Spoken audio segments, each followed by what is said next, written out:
सुना सभी लोगों ने। धनुष तोड़ने वाले के विरोध में श्री परशुराम जी ने एक घोषणा कर दी, जय शिव धन तोरा सहस बाह समसोरी कुमोरा सो बिलगाव बिहाई समाजा और न तुम्हारे जय हैं सब राजा। धनुष तोड़ने वाला सो बिलगाव अलग कर दिया जाए और धनुष तोड़ने वाला यदि समाज से अलग ना किया गया तो महात्मा जी के द्वारा व्यवहार क्या किया जाएगा? तो कह रहे हैं कि सभी राजा मारे जाएंगे। धनुष तोड़ने वाला यदि समाज से अलग ना किया गया तो समस्या फिर राजाओं के ऊपर है और राजाओं में भी एक दो राजा न मारे जाएंगे। कह रहे हैं न तुम्हारे जय हैं साहब, बढ़िया दंड विधान है, अच्छी न्याय संहिता है कि यदि धनुष तोड़ने वाला अलग न हुआ तो फिर सभी राजा दंडित किए जाएंगे। एक ऐसी ही घोषणा परशुराम जी ने और की थी। कब? जब सुनत बचन फिर अनत निहारे देखे चाप खंड मही डारे तो अतिरिक्त बोले बचन कठोरा तो गहु जड़ जनक धनुष के ही तोड़ा।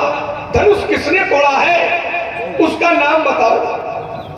कई तोड़ा, किसने तोड़ा है नाम? फिर परशुराम जी ने राजा जनक से कहा कि वेग दिखाओ। वेग माने जल्दी और दिखाओ माने दिखाया जाए।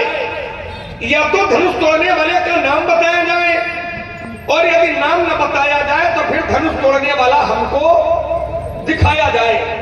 परशुराम जी ने कहा कि जनक यदि तुमने तोड़ने वाले का नाम न बताया, यदि तुमने तोड़ने वाले को दिखाया नहीं तो करूंगा क्या? आप जहां तक तुम्हारा राज्य है तुम्हारे राज्य की मैं पूरी धरती को ही पलट दूंगा। वेग दिखाव मूढ़ नत आजू और उलटऊ मही जहां लगी तू राजू। जहां तक तुम्हारा राज्य है तुम्हारे राज्य की मैं संपूर्ण धरती को पलट दूंगा। और जिस समय यह घोषणा सभागार में उपस्थित सभी संभ्रांत जनों ने सुनी तो स्थिति में परिवर्तन हो गया। सुर मुनि नाग नगर नर नारी सोचही सकल त्रास उर्भारी मन पछतात सिय महतारी विधि अवसवरी बात बिगारी भृगुपति कर स्वभाव सुन सीता तो अर्ध निमेष कल्प सीता। अर्ध अर्ध माने आधा और निमिष एक समय की इकाई है।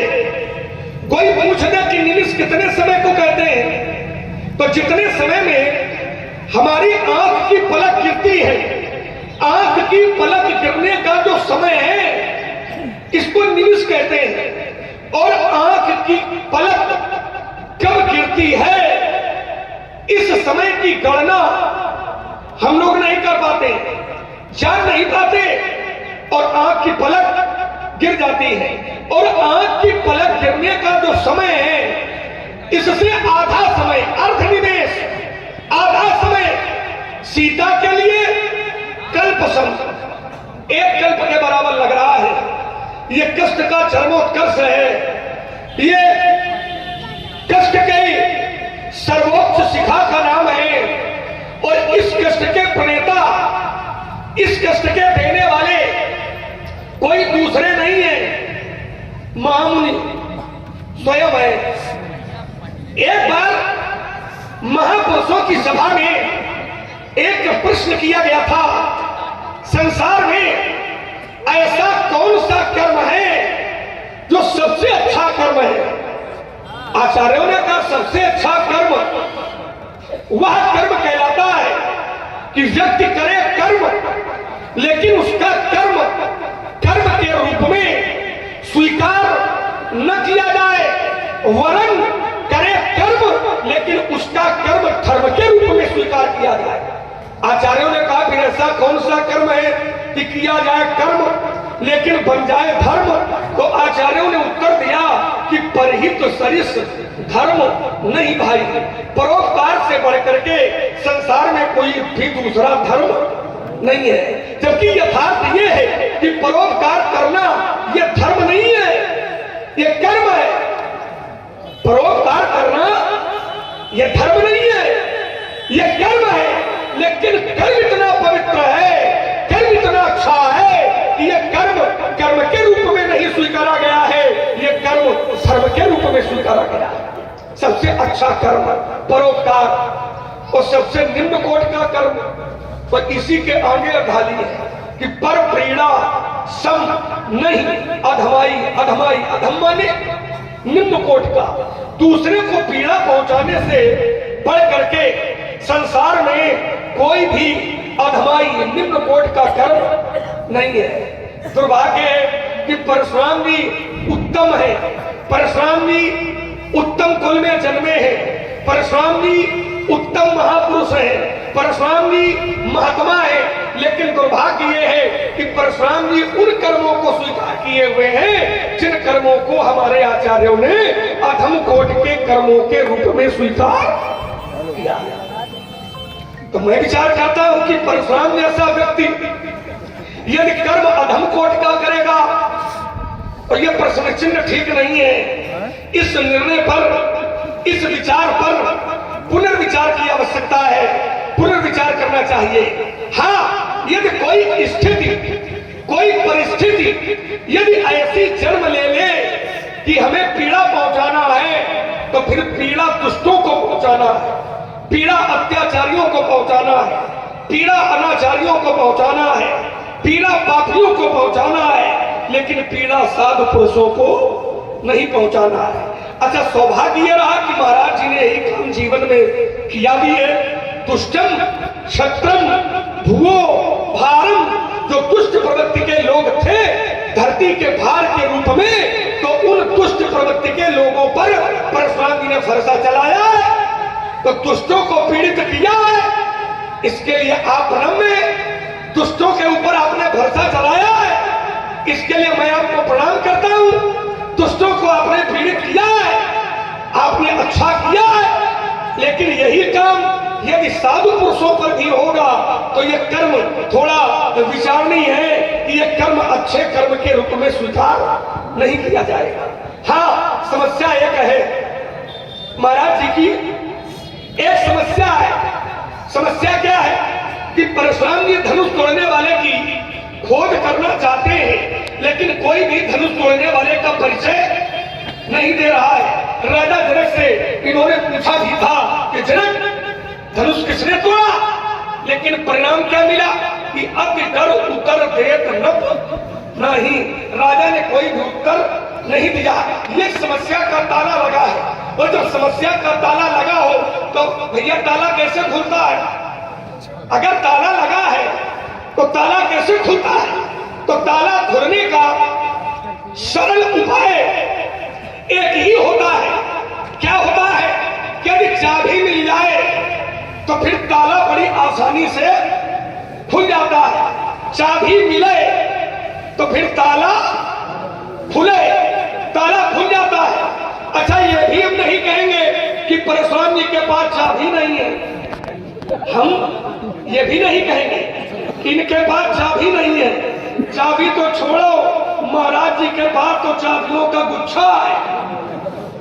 अब ये चाबियों का गुच्छा है, फिर भी ताला लगा है, इसका क्या कारण है? तो हमने चिंतन किया तो हमें एक निष्कर्ष मिला कि परशुराम जी क्रोध में है, और क्रोध के कारण कौन सी चाबी उस ताले में लगाई जाएगी, उसके लिए इनकी बुद्धि ठीक ठीक काम नहीं कर रही है।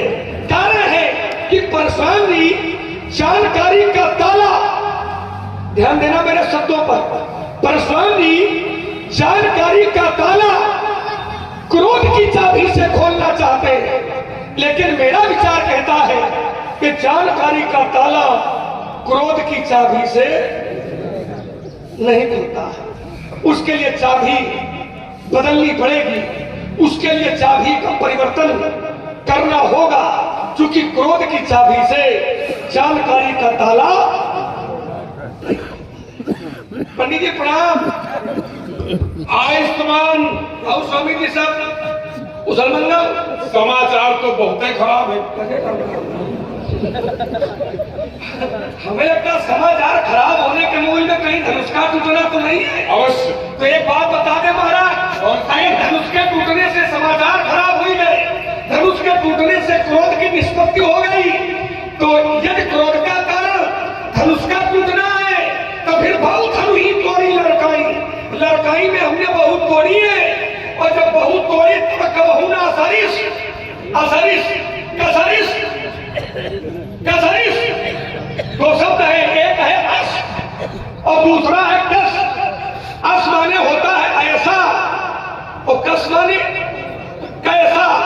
मेरा प्रश्न है, यदि धनुष के टूटने पर क्रोध है तो बाल्यावस्था में हमने बहुत तोड़ी है, और जब हमने बहुत तोड़ी तब कबहू ना असरिस, तब कभी भी ऐसा रिस ऐसा क्रोध नहीं किया।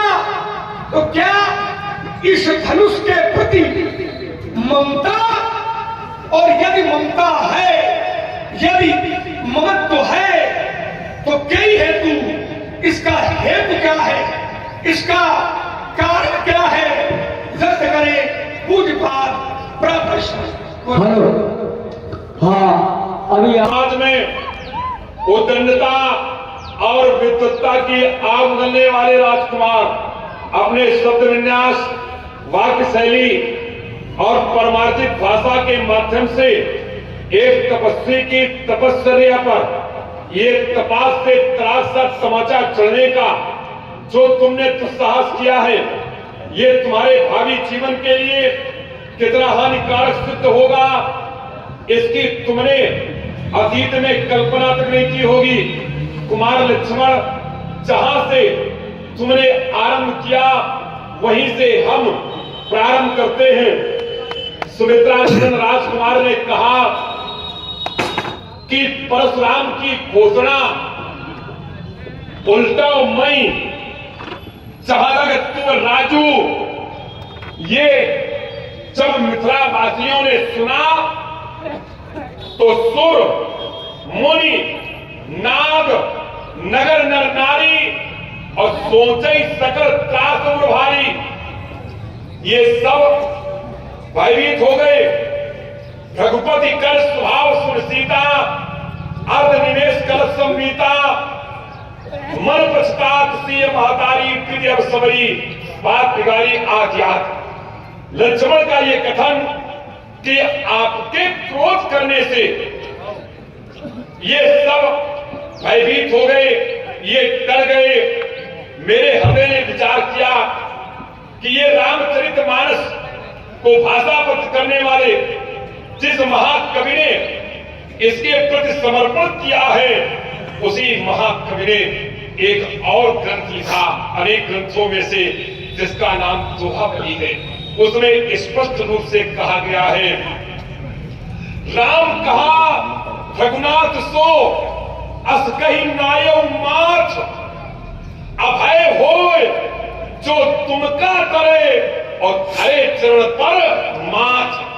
हम ब्राह्मण हैं, अगर ये हमसे भयभीत होते हैं तो सच्चे अर्थों में शास्त्र कहता है कि यही हृदय से निर्भीक होते हैं।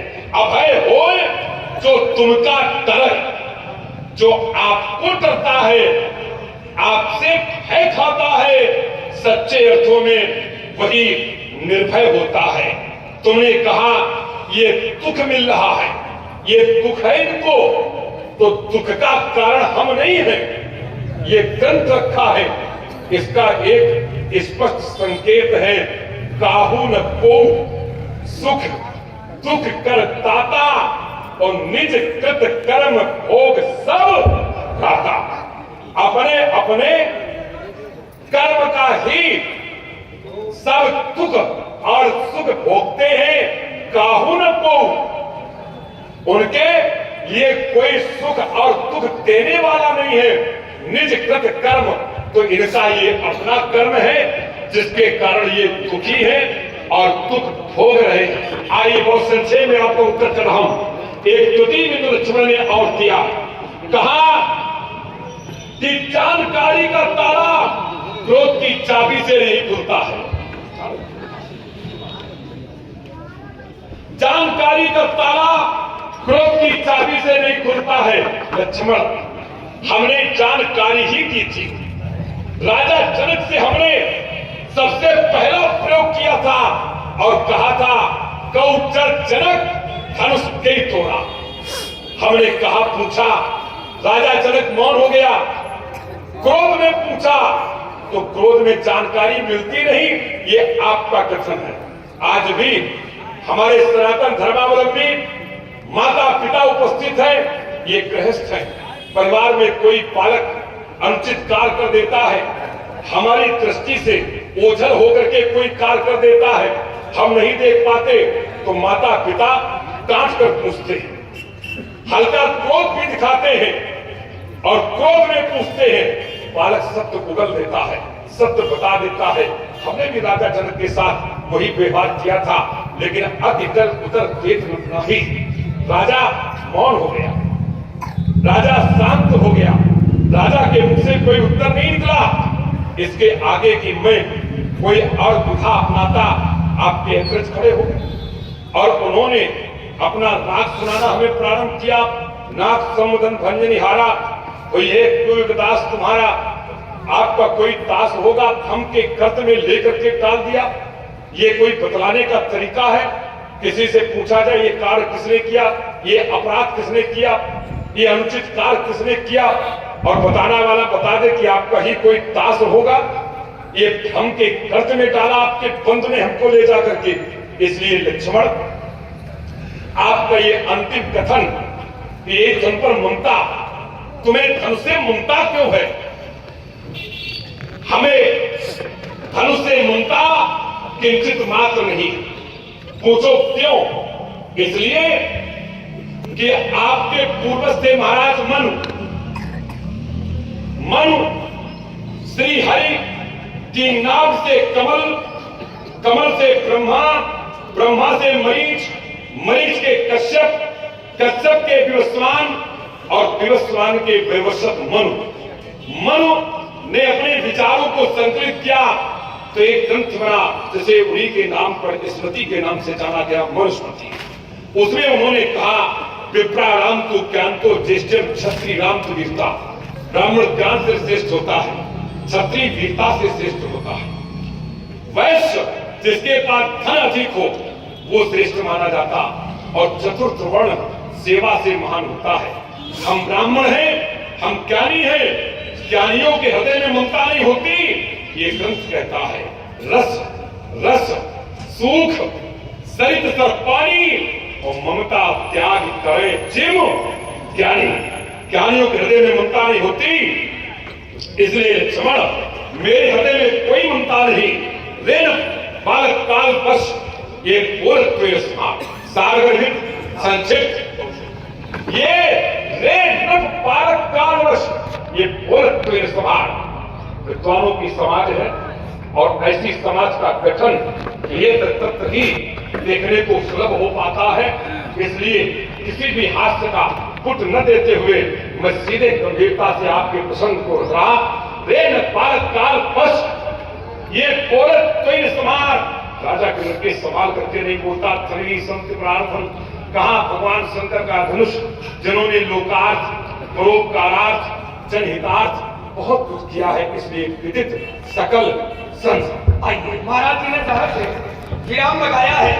मैं अपने कर्ज की गति श्रृंखला का वहीं से शुभारंभ कर रहा हूं। परशुराम जी ने अंतिम तर्क रखा कि महाराजा मनु स्मृति में एक प्रमाण दिया है कि जो ज्ञानी होता है वो ममता नहीं करता है। ज्ञानी ममता नहीं करता है, और उसी को मानस काल में भी एक चौपाई में प्रमाणित किया है कि रस रस सुख सरित सर पानी और ममता त्याग कर जीवी। ज्ञानी जो ज्ञानी होते हैं वो ममता नहीं करते। आइए थोड़ा चिंतन करते हैं। आप कहते हैं कि ज्ञानी ममता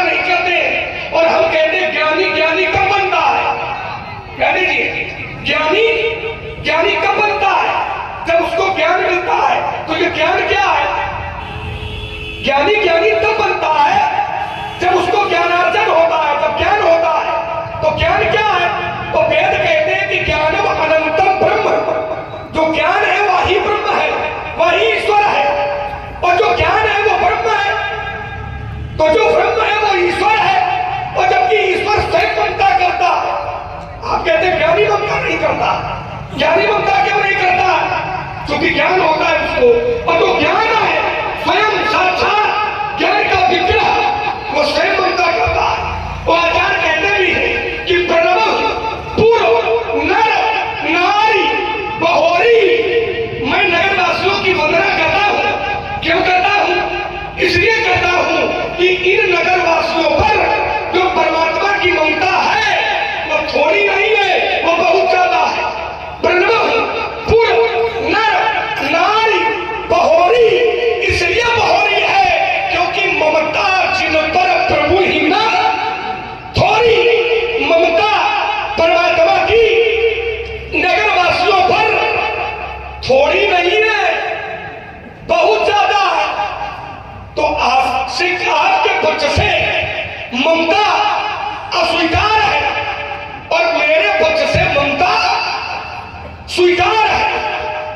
इसका मतलब ममता का फिर एक प्रकार नहीं है। इसका अभिप्राय फिर ममता का एक प्रकार नहीं है। इसका मतलब कि फिर ममता दो प्रकार की है।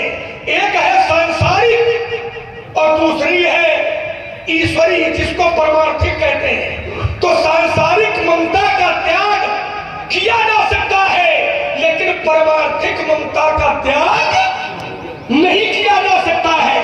सांसारिक ममता जब व्यक्ति करेगा तो ममता आसक्ति बनेगी। या मेरा दो शब्दों में उत्तर कर रहा। सांसारिक ममता को अगर लोग स्वीकार करेंगे तो यह ममता क्या बनेगी? आस्तिकता का प्रतीक बनेगी।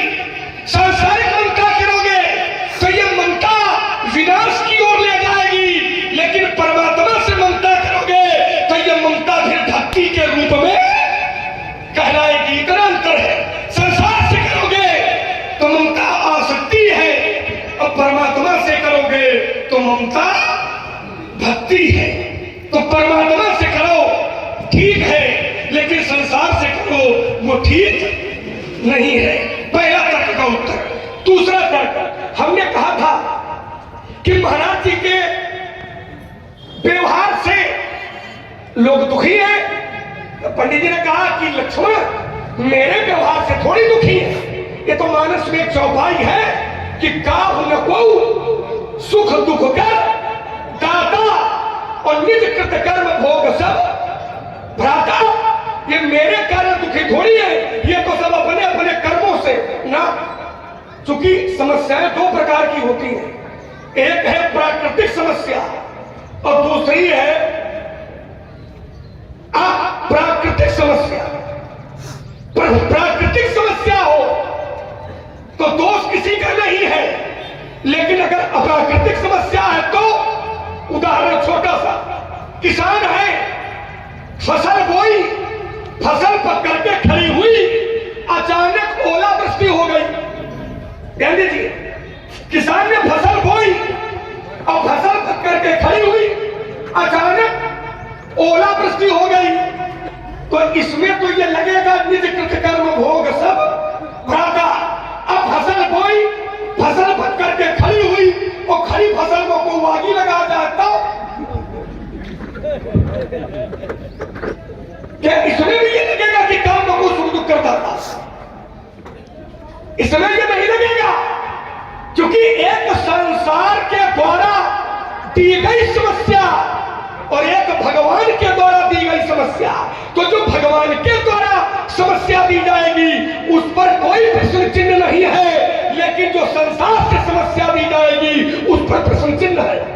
संसार के द्वारा कोई किसी को मार दिया जाएगा, मार देगा तो उस पर अपराध बनेगा, लेकिन भगवान के द्वारा किसी को मार दिया जाएगा उस पर फिर अपराध नहीं बनेगा। तो जो यहाँ की समस्या है ये प्राकृतिक समस्या नहीं है, ये समस्या आपके द्वारा दी गई है। ये जो समस्या जनक की है, मिथिला की है, ये प्राकृतिक समस्या नहीं है, ये दी गई है समस्या। और इस देने के प्रेरणा देने वाले कौन है? एक चौपाई पर्याप्त है। मैंने पहले भी कहा था, भृगुपति कर स्वभाव सुन सीता तो अर्ध निमेष कल्प सम बीता। इसके प्रेरणा आप है। तीसरा तक आपने कहा कि जिस मानसकार ने इस ग्रंथ को लिखा है उसी मानसकार ने कहा है दोहा दली में कि जो ब्राह्मणों से भयभीत हो जाता है वही अभय होता है। बिल्कुल आपकी बात दोनों हाथ उठा के सभा में स्वीकार करता। ब्राह्मणों से भयभीत होता है तो मेरा तर्क भयभीत होने पर नहीं है स्वामी जी। हमारे तर्क को आप समझाओ। आपने जो कहा वो सही है कि जो ब्राह्मणों से भयभीत होता है तो मेरा तर्क भयभीत होने पर नहीं है, मेरा तर्क भयभीत करने पर। होना और करना अंतर होता है, क्योंकि हमारी आपकी शब्द की लड़ाई है। भयभीत होना और भयभीत करना, तो मेरा तर्क होने पर नहीं है, मेरा तर्क भयभीत करने पर है। जैसे उदाहरण दूं, आप मिथिला में आए थे तो आपको जब सभी लोगों ने देखा था तो देखा भृगुपति वेश कराला तो उठे सकल भय विकल वाला। सभी डर गए थे। तो क्या हमने आपका विरोध किया था? दीजिए, आपको जिस समय राजाओं ने देखा तो सभी राजा भयभीत हो गए थे। तो जब सभी राजा भयभीत हुए थे तो क्या हमने आपका विरोध किया था? नहीं किया था। किया कब है? जब तुम भयभीत करे वाला काम कर रहे हो। तो करना और होना, तो मेरा तर्क होने पर नहीं है, मेरा तर्क करने पर है। इसलिए विप्र देवता ये जो कर्म कर रहे हो, ये जो व्यवहार कर रहे हो, ये सर्वथा अनुचित है। इस पर विचार कर लीजिए। आइए कुमार लक्ष्मण आपके वक्तव्य के श्रृंखला की स्तुति कड़ी जहां से समापन लेती है, मैं अपने वक्तव्य के श्रृंखला की स्तुति कड़ी का वहीं से उद्घाटन करता हूं। देखिए, समाज में तर्क हो ये बहुत अच्छा है, लेकिन शास्त्र की धरती न छूटने पाए। ये लड़ाई खड़की नहीं है जो कभी फसल ले आते हो। हाँ, ऐसा लगता है जीवन पर फसल ही काटते रहे हो। कभी क्रोध की चाबी से जानकारी का ताला ये ले आते हो, तालियों का गुच्छा ले आते हो। यही जीवन भर करते रहे हो क्या? कौन सी चाबी कहां लगाए ये काम दूसरों का चक्कर में न पड़ो। शास्त्र की लड़ाई घर की लड़ाई नहीं है, तो शास्त्र से लड़ लो जितना लड़े पाओ गंभीरता के साथ। अब तुमने सबसे अंत में जो तर्क रखा वो ये था कि आपने इनको डराया है, आपने भयभीत किया है। मैंने सीता का उद्बोधन लिया हो, पुर के नर नारियों का संबोधन किया हो कि तुम डर जाओ, भयभीत हो जाओ, तो आप आक्षेप लगाते, हमें सुनने में अच्छा लगता। आइए आपके इस बिना शास्त्र के प्रमाणित तर्क को मैं शास्त्र से उत्तर कर रहा। जिस समय कामदेव ने भगवान शंकर पर आक्रमण किया, भगवान शंकर ने तब शिव तीसरा नेत्र खोला। क्यों खोला? सौरभ पल्लव मदन पिलोका देखा। सौरभ माने आम, पल्लव माने पत्ता और मदन माने काम। आम के वृक्ष पर आम के पत्तों के मध्य जब भगवान शंकर ने काम को देखा तो भय क्रोध कंपित त्रैलोका। इतना क्रोध किया कि त्रैलोक कांप गया, और जब त्रैलोक कांपा तो हाहाकार भयो जग भारी काम को चलाया है, सारे विश्व में हाहाकार मच गया और डर पे सुर भय असुर सुखारी देवता डर गए। भगवान शंकर को किसी ने दोष नहीं दिया, किसी ने टिप्पणी नहीं की, किसी ने आक्षेप नहीं लगाया और शास्त्र ने कभी उनकी निंदा नहीं की। भगवान शंकर ने जब काम को डराया, क्रोध किया तो देवता डर गए। हमने धनुष तोड़ने वाले के विरोध में जब क्रोध किया तो सुर मुर नाग नगर नारी डर गए, तो तुम हम पर दोष शास्त्र में फंस करके तुम आक्षेप क्यों लगाते हो? आइए फिर चलिए। ये खेल इतना आसान नहीं है। आपने कहा कि फसल है, चलिए ये आपका अपना चिंतन है, हम उधर ध्यान नहीं देते। किसी ने आग लगा दी, चलो ठीक है, जो आग लगाएगा वो अपना भोगेगा, जो जैसा करेगा। आइए साथ में चलते। काहू न को सुख दुख कर दाता, निज कृत कर्म भोग सब रहता। अपने कर्म का सब भोग भोगते हैं। अंतर केवल इतना होता है कि ये कर्म, ये अपराध हमने इस जन्म में किया होता तो हमें स्मरण होता, लेकिन शास्त्र कहता है कि अवश्य में वो भोक्तव्यम। किसी ने फसल में आग लगा दी तो हमें यह लगा कि इसने अपराध किया, क्योंकि इस जन्म में हमने इसकी फसल में आग नहीं लगाई थी, इसलिए हमें यह बोध होता है। जरा बहुत ध्यान से सुनना, अपना ध्यान और अपने कान दोनों में एक तरफ, आपको रस की निष्पत्ति होगी, ये तय है। अगर इस जन्म में हमें अपने एक जन्म की कथा याद रहती है, हमने जो जो अपराध किया है उसके परिवर्तन में, उसके विरोध में अगर हमें कोई दंडित करता है तो हमें यह लगता है कि ये मेरा अपराध था, हमें इसका दंड भोगना पड़ा। लेकिन हमने अपराध नहीं किया और फिर भी हमें दंड मिल गया।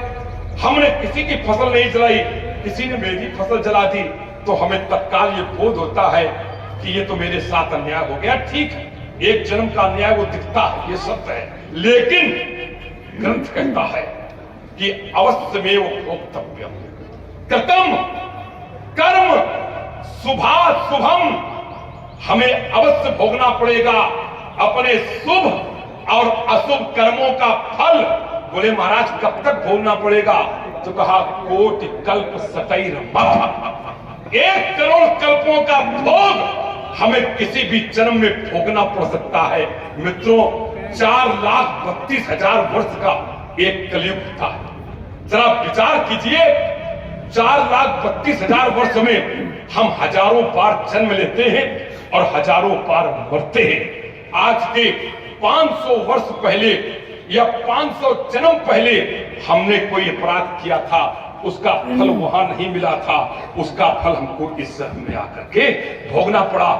8,64,000 वर्ष का द्वापर, जरा ध्यान देना, 12,96,000 वर्ष का त्रेता, 17,28,000 वर्ष का सतयुग, इन चारों को मिला दो तो 43,20,000 वर्ष बनता है। हजारों बार जन्म लेते हैं हम, हजारों बार मरते हैं, और ऐसे 43,20,000 को एक चतुर्युग कहते हैं। और ऐसा जब एक चतुर्युग मिलाना नहीं, 2 नहीं, 4 नहीं, 1,000 चतुर्युग बीत जाते हैं, तब मेरे मित्रों एक कल्प बनता है। तो एक कल्प में हम 43,20,000 गुणा 1,000 बराबर जो मान आए, इतने का होता है एक कल्प। एक कल्प में हम लाखों बार जन्म लेते हैं, लाखों बार मरते हैं। और ग्रंथ कहता है कि कोट सतैर मपि, कोट 100 करोड़ कल्प, और 100 करोड़ कल्पों में हम अरबों बार जन्म लेते हैं, अरबों बार मरते हैं। आज के 1 अरब पहले जब हमारा जन्म हुआ था, तब हमने किसी की फसल में आग लगाई थी, तब वहां दंड हमको नहीं मिला था। आज उसके बदले किसी ने मेरी फसल में आग लगाई तो उसका दंड हमें भोगना पड़ता है। पंडित कहां तक खुशों के साथ रहे, खेल थोड़ी ही कोई 100 करोड़ कल्पों का भोग हमें भोगना पड़ सकता है। इसलिए ये मत कहो प्राकृतिक अप्राकृतिक। जो प्राकृतिक आपदा है उसमें संयुक्त अपराध होता है। तब परमात्मा क्यों, ईश्वर किसी को ऐसे दंड नहीं देता ना। ये ग्रंथ कहता है शुभ और अशुभ कर्म अनुहारी और ईश तेई फल हृदय। परमात्मा हृदय से विचार करके फल देता, ऐसे नहीं दे देता जैसे आप सोचते हैं। चलिए अंतिम बिंदु था तुम्हारा ममता का। देखिए सत्य का खेल बड़ा विचित्र होता है।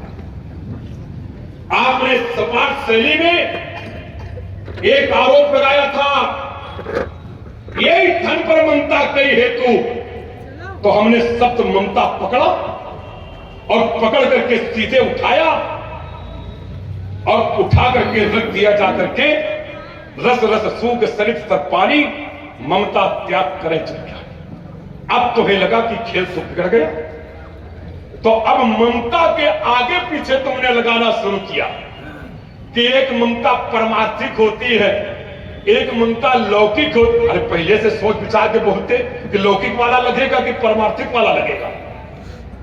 चलिए फिर भी तुमने कहा कि परमात्मा अगर ममता अच्छी होती तो परमात्मा को भी अस्वीकार होती, तो शब्द है ममता, तो शब्दांतर नहीं करूंगा। पात्र है परमात्मा तो पात्रांतर भी नहीं करूंगा। ग्रंथ है मानस तो ग्रंथांतर भी नहीं करूंगा।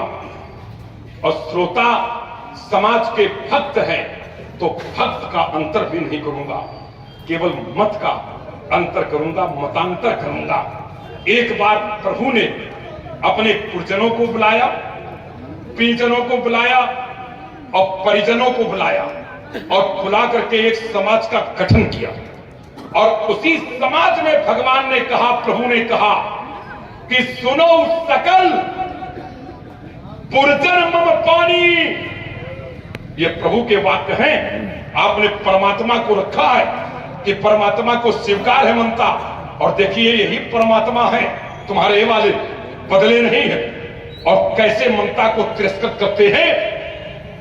सुनो सकल पुरजन मम पानी और कहाऊं न कछु ममता उर आनी। हमारे हृदय में किंचित मात्र ममता नहीं है।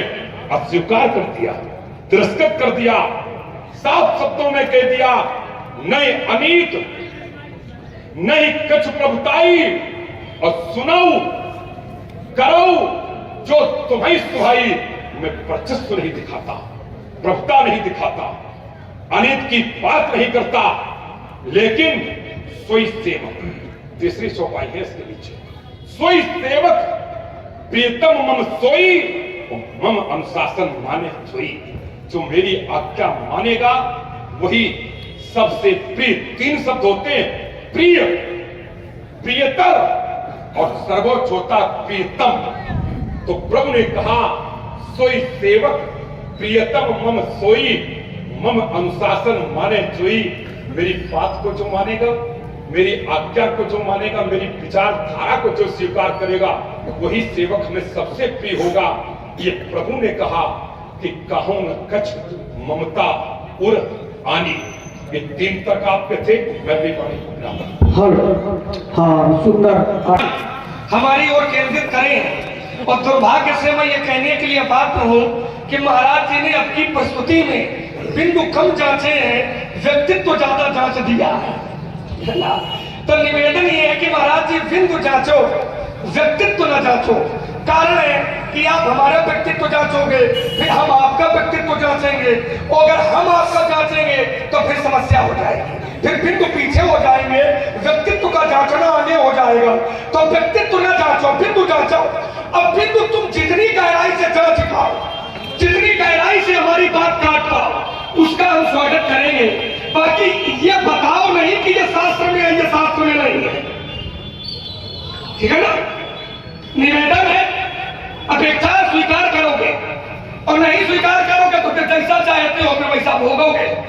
दोनों बात है, परामर्श है हमारा।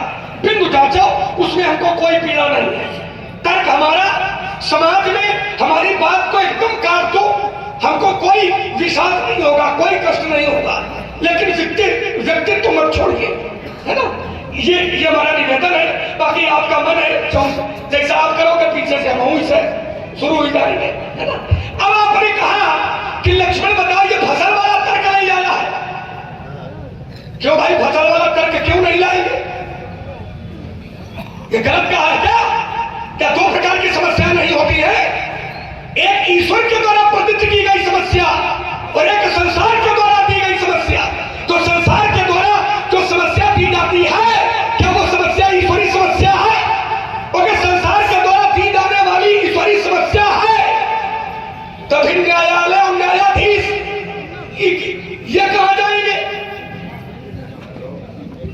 चिंता करिए थोड़ा भाई, अगर संसार के द्वारा दी गई समस्या अगर ये ईश्वरी समस्या है, जैसे विश्वामित्र जी का यज्ञ राक्षस ध्वंस करते हैं, तो ये भैया ईश्वरी समस्या है कि संसार की समस्या है? बताइए, बहुत ताली बजा रहे हैं, बताओ। विश्वामित्र जी का यज्ञ राक्षस ध्वंस करते हैं, तो भैया का भगवान भी ध्वंस करवा रहे हैं का?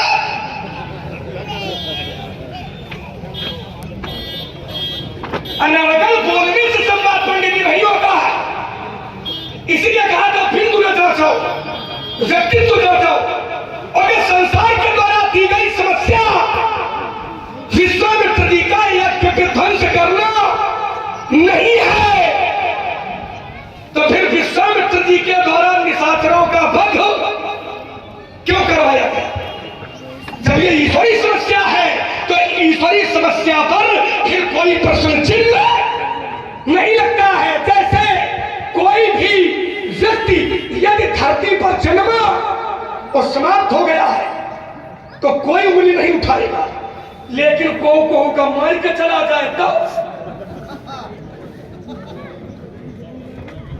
विश्वामित्र जी का एक राक्षस के ध्वंस करते थे और शास्त्र कहता है। इसलिए हमने कहा था समस्याओं के प्रकार होते हैं, एक ईश्वरी समस्या होती है, एक संसार के द्वारा दी गई समस्या होती है, और दूसरी दैहिक समस्या होती है। और आचार्य उसके लिए कहते हैं, हमने चौपाई नहीं पढ़ी थी तो क्या तुम मानो का ऐसे हवा में का हमने पंक्ति नहीं पढ़ी थी तो तुम क्या समझो हवा में गांठी लगा रहे था? शास्त्र कहता है तीन प्रकार की समस्याएं होती है। कौन कौन होता है? तो आचार्य कहते हैं कि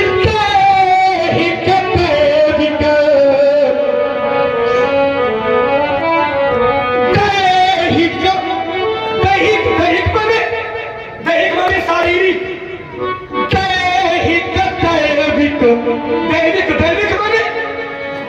दैविक माने ऊपर वाले के द्वारा, अभौतिक माने संसार का। पंडित जी औकात का 50 तक नहीं होता है, जमीन पर उतर के तर्क करो। इसीलिए कहा था व्यक्तित्व न जाओ, बिंदु जाओ के हमसे बता रहे थे ये बताओ फसल नहीं आया है, अब फसल काटो एक कौन भाई का गाई है, इसमें विचार करने की आवश्यकता है। फिर क्योंकि तीन प्रकार के ताप होते हैं। ताप माने कष्ट तीन प्रकार के होते हैं, एक दैहिक, एक दैविक, एक भौतिक। शारीरिक कष्ट ईश्वर के द्वारा दिया गया कष्ट और संसार के द्वारा दिया गया कष्ट। तो ओलावृष्टि होना ये ईश्वरी कष्ट है, लेकिन फसल में आग लगाना ये भौतिक कष्ट है। तो जो मिथिला समाज आज दुखी है ये ईश्वरी कष्ट नहीं है, ये इनके द्वारा प्रदत्त कष्ट है। तो इनके द्वारा प्रदत्त कष्ट का भगवान का जोड़ी है, जैसा तुम भगवान आई हो करिए। ये आपके द्वारा दिया गया कष्ट है, ये ईश्वर के द्वारा कष्ट दिया गया नहीं है। इसीलिए सीता दुखी है तो उसके मूल में विप्र देवता आप है। और फिर देखो एक चौपाई उन्होंने पढ़ी तो उसी है कि सुबह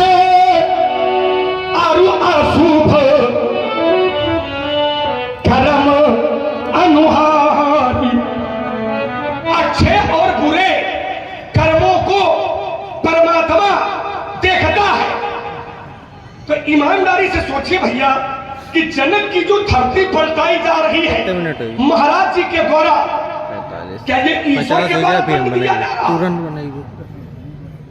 ये ईश्वरी दंड नहीं है, क्योंकि राजा जनक ज्ञानी जनक है।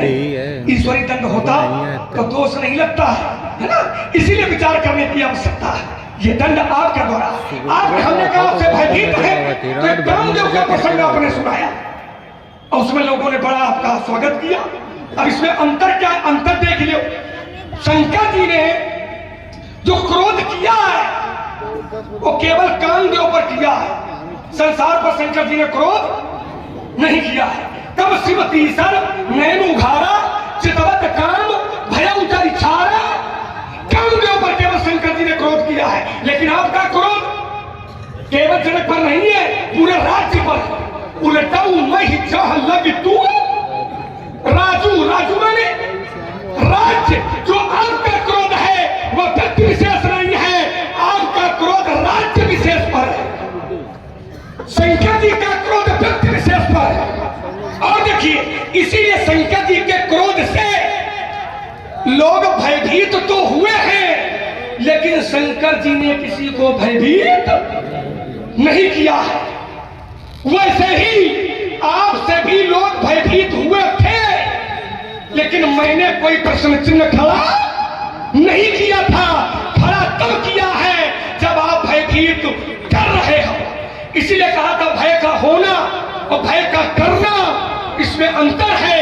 मेरा तर्क भयभीत होने पर नहीं है, मेरा तर्क भयभीत करने पर।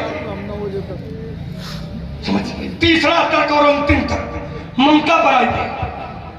हमने कहा था कि ममता की हेतु, तो पंडित जी ने फिर कहा कि पहले विचार कर लेते कि ममता सांसारिक है कि ममता ईश्वरी है। ये हमको थोड़ी विचार करना है, ये तुमको विचार करना चाहिए था। भाई मैंने कहा ममता की हेतु, तो आपने तुरंत कहा कि ममता नहीं है। काहे नहीं है? क्योंकि ममता खराब है। आपने कहा तो ये विचार आपको करना चाहिए, आपको ये कहना ही नहीं चाहिए कि ममता नहीं है, ये कहना चाहिए ममता है। लेकिन लक्ष्मण, सांसारिक ममता नहीं है, ममता मुझे धनुष से है, क्योंकि धनुष संसार का नहीं है, धनुष भगवान का है। तो ये तुमको कहना चाहिए, तो अपन के हमारे बाले में भेज रहे। भाई ममता हमने कहा कही है तो आपने तुरंत नकार दिया, बोले ममता ममता नहीं है, मनु जी ने ऐसा कहा है। तो ये विचार आपको करना चाहिए, क्योंकि ममता दो प्रकार की है, एक सांसारिक है, एक ईश्वरी है। तो मैंने ममता के लिए पूछा है, तो किसके लिए पूछा है? संसार के लिए पूछा है कि धनुष के लिए पूछा है? संसार के लिए पूछा होता तो गलत था, लेकिन अगर धनुष के लिए पूछा है तो धनुष देखा है तो शास्त्र कहता है। धनुष किसका है? तो शास्त्र कहता है। किसका है? आचार्य कहते हैं कि स्वयं पुरारी को, पुरारी, पुरारी माने भोले बाबा। अब भोले बाबा कौन? भगवान।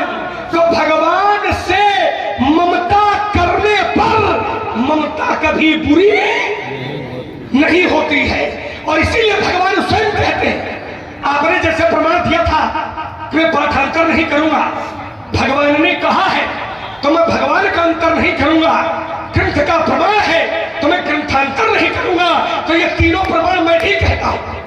भगवान ने कहा है तो भगवान का अंतर नहीं करूंगा। रामचरितमानस से प्रमाण आपने दिया है तो रामचरितमानस का प्रमाण का अंतर न करूंगा। भगवान स्वयं कहते हैं दो प्रकार की ममता होती है, और दो प्रकार की ममताओं में जो सांसारिक ममता हो उसका त्याग करो, लेकिन जो ईश्वरी ममता हो उसको स्वीकार करो। कैसे? तो आचार्य करके तुरंत चालू कर दो।